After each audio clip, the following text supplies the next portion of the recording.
1993 के मुंबई बम धमाकों में पहली फांसी होगी, लेकिन ये पहली फांसी विवादों में घिर चुकी है। फांसी के खिलाफ खड़े होने वाले लोग उस डील का हवाला दे रहे हैं जो साल 1994 में सीबीआई और याकूब मेमन के बीच हुई थी।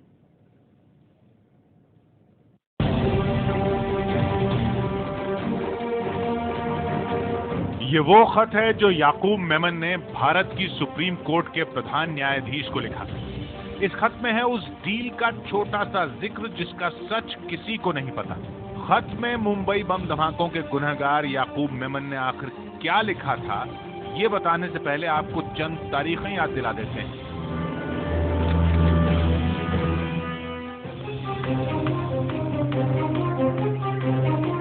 22 साल पहले 12 मार्च 1993 को एक के बाद एक लगातार 13 बम धमाकों ने मुंबई को दहला कर रख दिया था। 257 लोग मारे गए।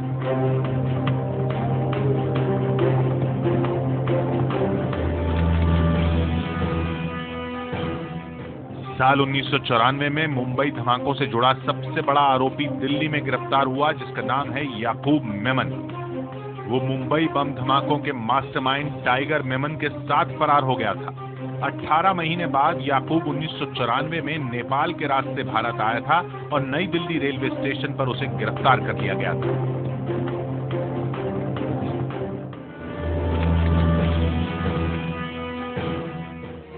तेरह साल बाद उसे मुंबई की टाडा कोर्ट ने फांसी की सजा सुनाई, जिस पर साल 2013 में सुप्रीम कोर्ट ने भी मोहर लगा दी।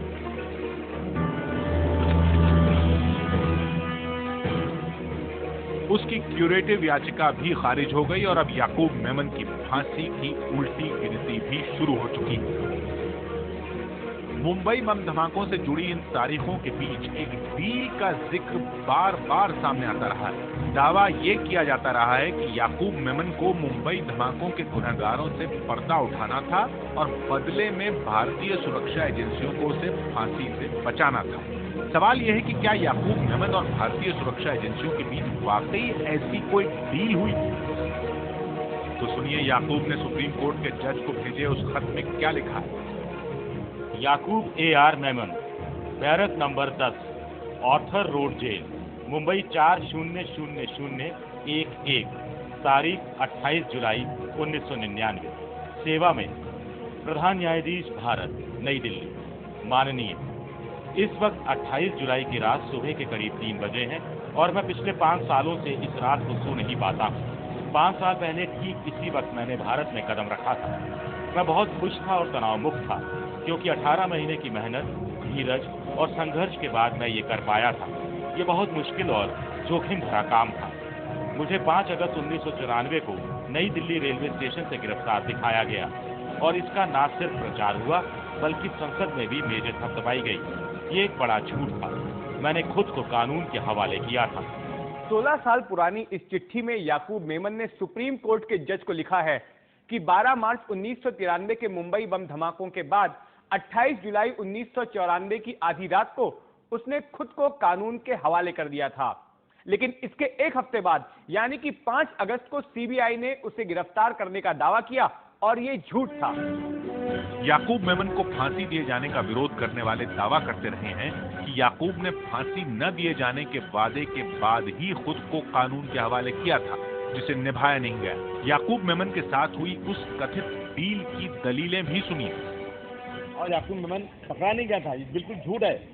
याकूब मेमन ने सीबीआई से बात करके दुबई के अंदर उन्होंने सेटल किया और वहाँ से सब बातचीत हो गई और वहाँ आया और यहाँ लाने के बाद दिल्ली में इन लोगों ने बता दिया कि इसको स्टेशन में पकड़ा, क्योंकि मुझे उस केस में पकड़ा गया था।